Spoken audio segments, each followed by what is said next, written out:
So ultimately, though there were quite thorough arguments that were made on behalf of the US Constitution and its ratification, there were a lot of unanswered questions after the Constitutional Convention. As I suggested to you, the Constitution is largely a compromise document.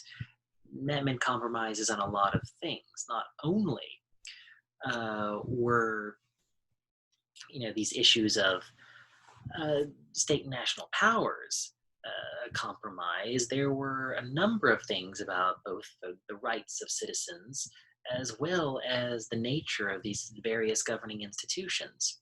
So, for example, who could participate in the election process? There, even today, is no federally mandated right to vote. All the US Constitution says is that the states cannot deny the right to vote to people based on certain criteria: race, gender, and other immutable characteristics.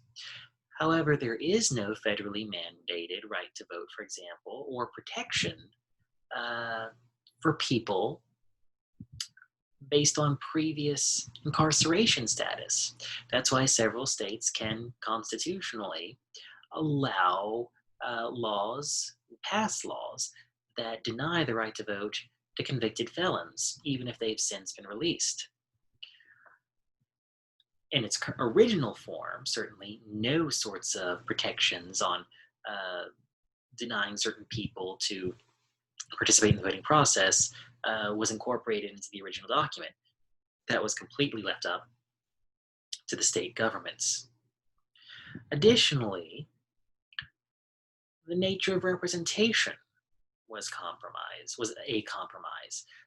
As I alluded to before, because of the fact that the slave populations during this time were primarily in the southern states, there was this issue of how they would be counted for the purpose of determining representation in the House of Representatives. Their compromise was the infamous Three-Fifths Compromise. African slaves would be considered three-fifths of a person for the purposes of population counts, and had absolutely no rights whatsoever under this system. Even the structure of Congress itself was a compromise. The New Jersey Plan and the Virginia Plan were propositions for a single chamber legislature, one based on population, and the other was based on equal representation between the states. What came of that was the founders said, why not both? They instead went with what is now called the Connecticut Compromise, which, determined that there would be a two-chamber Congress. The founders said, why not both? So that's how we end up with the current Congress, a two-chamber legislature that was in itself a compromise. Now, during these early days, the executive branch was thought to be very weak. Its powers were very specific, but as you will see in my later lecture on the presidency, left a lot of room to grow. And though the powers were specifically enumerated, they left a lot of room for interpretation. Finally, the issue of slavery was sidestepped. The import of slaves was to be banned in 1808. Don't ask me why they chose 1808. It was 30 years after the ratification of the Constitution, so maybe they thought 30 sounded like a nice round number. Have no idea. But the practice of slavery within the United States was to continue.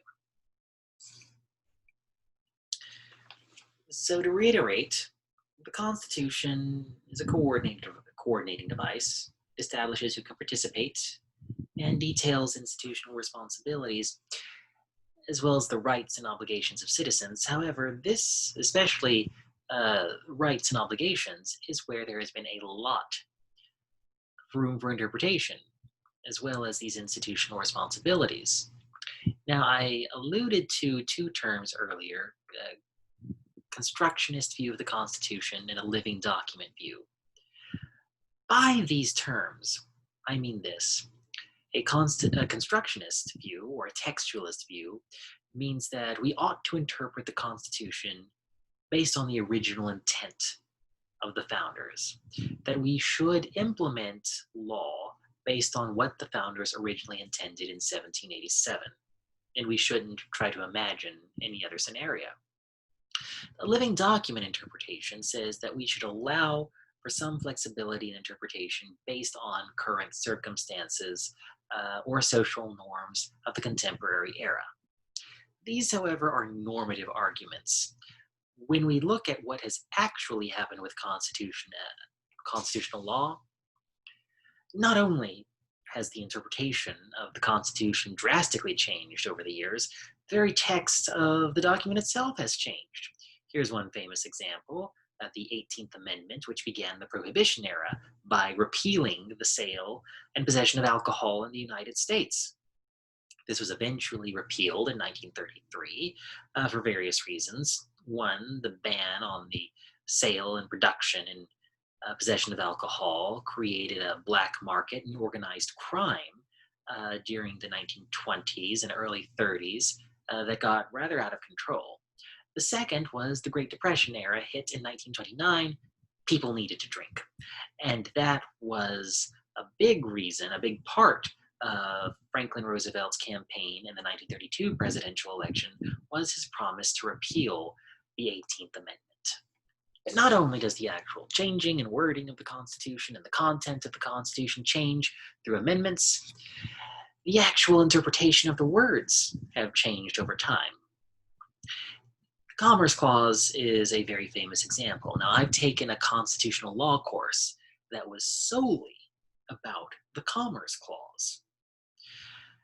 It seems pretty straightforward. It simply states, this is one sentence, everybody. Congress has the power to regulate commerce with foreign nations and among the several states and with Indian tribes. The two hot button words there, or phrases, I should say, one word in a collection of words, is the word commerce. What is commerce? And the phrase among the several states. Well, what does among the several states mean? The interpretation of this clause has changed drastically over time. Right from the very beginning, the meaning started to evolve. Here I've listed just a handful of cases that were taken up where the Commerce Clause was at issue. Gibbons v. Ogden, 1824. Commerce was considered to include navigation. This came about because there was an issue of states wanting to charge fees to boats and ferries from other states in order to access their waterways. In the U.S. versus E.C. Knight in 1895, the Supreme Court came up with this very odd decision where commerce did not include manufacturing. Once a product hit the market, it was subject to commerce and commerce regulations. However, the manufacturing of that product was outside of commerce and therefore not subject to congressional authority or supervision. What a convenient way to get around labor laws. Now, not a lot of people realize this, but the power of Congress to outlaw discrimination based on race in public spaces, such as schools, restaurants, hotels, does not come from any part of the Constitution that has to do with rights, such as the 14th Amendment. The 14th Amendment only provides for protection against discrimination from the state. Restaurants and hotels are private businesses.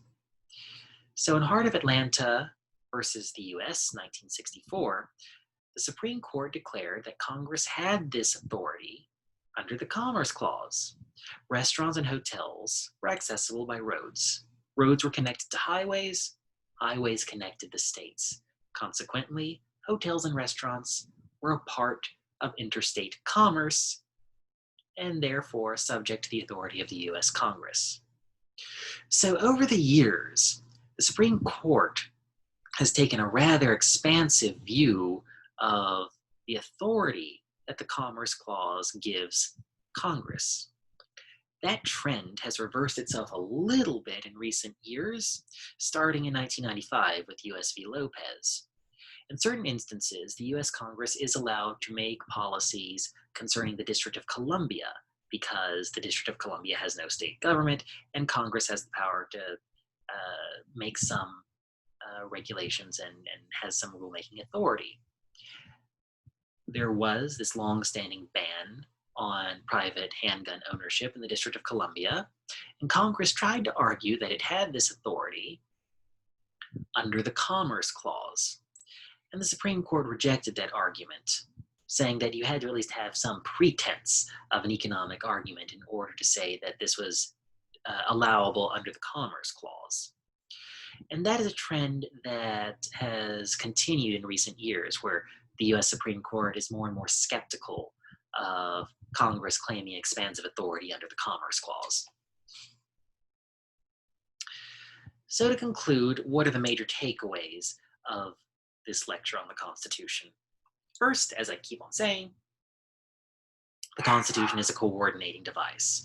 It sets up the parameters in which we decide, how to make decisions, and who can make those decisions.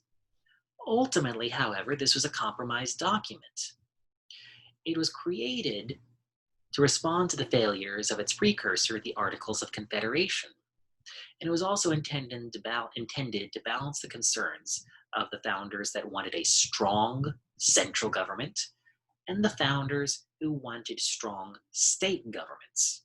As I keep arguing, these notions of federalism have really structured the American political discourse since day one. And that's something I'm going to continue arguing throughout at least the first third of this course. It was also intended to balance the interests and influence of small and large states, both by population and geographically. The next major takeaway is that the words stay the same, but the interpretation can and has changed.